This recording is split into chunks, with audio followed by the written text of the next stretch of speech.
Hi, how are we today? We're cool? We're doing good? Tell me the truth. I don't know. I think I feel playful the more I feel like I'm alone. Or the more I really don't want to actually, like, for some reason, it's 10:30. That's probably why. It's been a long day and I really didn't want to do the videos, but consistency is key. So I did the first video and it's kind of fun to do that. Because I honestly, no, I think because I know I've heard myself discuss things in different ways before, to a point where now, even though the thoughts are new, I haven't thought about them so effectively. Like anytime I'm doing a video right now, it's literally just me articulating my thoughts and kind of like expressing through words what potentially and how potentially I might look at things. And on top of all of that, I'm doing it right here. So like it took only 340 videos. Yeah, I think we're like 340, 345, 346. So it took about 340 videos for me to top out. I don't know. I think that kind of shows grit, no? 340 videos before you're like, I don't know how to think anymore because I literally like regurgitated everything that already was in my head. There is a certain piece with that though. Like literally being able to like think in full sentences and describe things in a way that's very much to articulate things to a point where you're able to communicate with yourself, especially because like anytime you say something, you develop feelings, whether they're anger, whether they're kind of like, I don't know, positive, negative, anger, happy. Anytime you say something, your body's going to attach it to feelings. Your mind is going to listen to what is said and it's going to assume the feelings from it. And most of the time, when we're thinking, or when we think we're thinking, when we are actually just processing random words or scenarios in our head, what effectively is going on is our body is giving us the triggers that are bringing these words based on different scenarios that we had before. So when you're thinking in clear words, you're doing the reverse of that. You have to kind of like speak clearly so your mind understands properly because it's easier for the mind to understand the feeling. It's more used to the feeling being there. And it's less used to you being clear about your objectives and how you are presenting something and what your principles are and how close you are to whatever it is that you're trying to kind of like explore. That's why most of the time we either sound like, I don't know, we either sound we I feel like sometimes I'm speaking in gibberish and so I stop and I go like, okay, whatever I said, I felt like I didn't understand it, then how the fuck people would have understood it? But I think I did this because I started realizing the power of when I actually am able to explain something to myself and I'm able to articulate it properly, how much easier it feels to kind of have that thing leave me because it's closure, right? It's like your mind is kind of like having all these like thoughts because of certain feelings or something. And then you explain the situation properly. What happens is the thoughts are gone and the feelings kind of like subside and you go back to a certain normal point. And fascinating. I don't know how we got here, but today's video is about sovereignty and is sovereignty and the ability to setting the pace so as to negotiate from a higher position. So there's a vibe of certain, I want to say, manifesti power that's been going on the past week. And it's funny because like anytime I actually have work to do, I focus on work. Anytime I don't have work to do, I'm kind of focusing on like, yay, I need to I need to I prepare more mentally towards what new things could show up because when you have work, anything new that shows up, you already have something to stabilize you, or at least that's how I see it. But here, I discussed the word sovereignty many times before, the ability to set the pace. And that's something I learned naturally from anime and from boxing. And the anime that I'm talking about is called Hajime no Ippo. It's amazing. It's on Netflix. I would recommend people to watch it. It shows you a different life because like what we get to see, well, what we get to see are the like short videos of people kind of like training and working hard, but we don't get to like explore the psychology behind it. And it's an anime. It's fun to watch. It's wholesome as well. It's super cute. Uh, it basically discusses a strategy in boxing where boxers kind of like set a certain pace to throw other people off rhythm.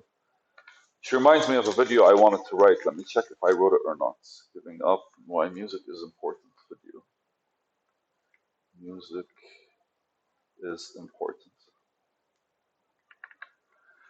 So they discuss rhythm, and I think, and rhythm in the ring, right? Like in the ring, there are literally two people. So every time you're engaging with somebody or a group, there's always kind of like your presence and every individual's presence. And it's in our nature as human beings to kind of want to be, like, no, I want to speak, no, I want to speak, and whatever it is. And it becomes kind of like a tournament of who wins the other person's attention, let's say. Okay, because we're not thinking in terms of power.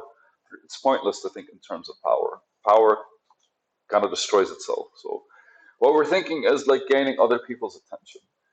And when I say sovereignty, I always reflect on sovereignty over yourself, like your ability to kind of like be able to make your own decision.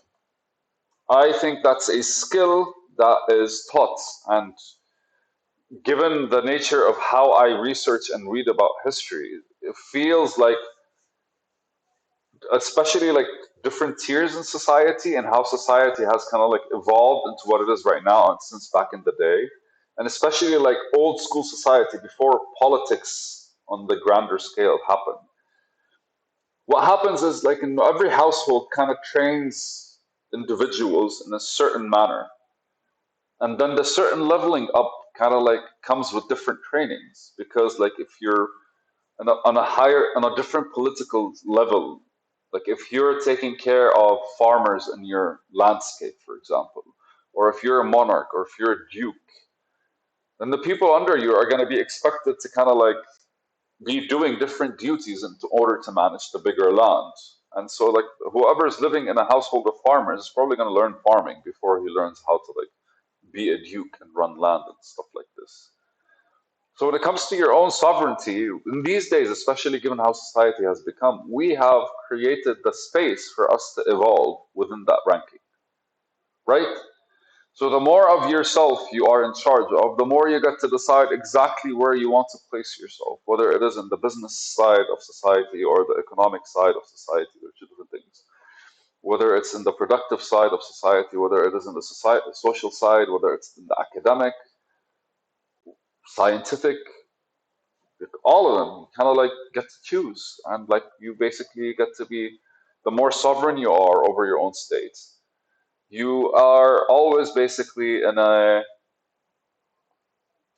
if you're sovereign of your own in your own space and you're looking at something in front of you and you want to basically either become a part of it, you want to engage in it, you want to bring it to your side, it requires a certain either sales pitch, which is a negotiation, or convincing, which is a negotiation, or hardcore approach, like small hostile takeover kind of shit, which is the same thing, or just more like figure out a dynamic in your head when you're approaching something in society in the realm of what you want to do. The more in charge of yourself, the more you're able to kind of like understand when this kind of thing is, because if it doesn't work and you're not really in charge of yourself, then you're not going to blame yourself, are you? You're not going to take responsibility.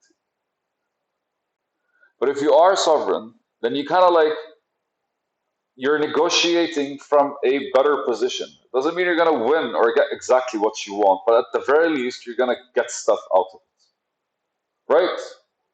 Like any deal that you get a piece of is a good deal, unless you're losing more of yourself for that deal. And the idea behind setting the pace, especially when it comes to fighting, it's because being sovereign means you're leading. You're kind of like moving You're creating your own a certain flow for people to onboard. And because you're in charge, because you're sovereign, if somebody's creating a flow that is not really to your liking, you're able to break the flow, which brings us back to the boxing part, the beginning. In that series, they show you like there are fighters that are super strong and they're brute force and technique, and other fighters that are not really strong, but what they do effectively is they're good at like throwing the other person off their rhythm. And so they end up winning. They're not the better fighter, they're not stronger, but strategically, they approach the game, which is the boxing game, differently.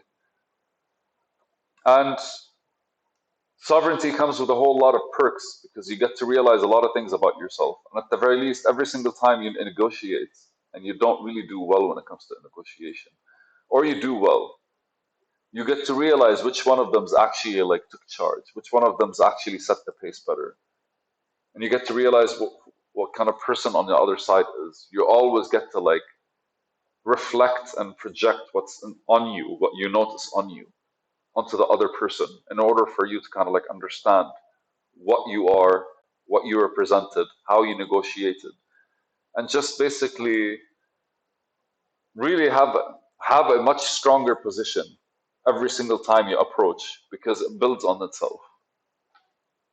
And there you go. It's a video. Woohoo!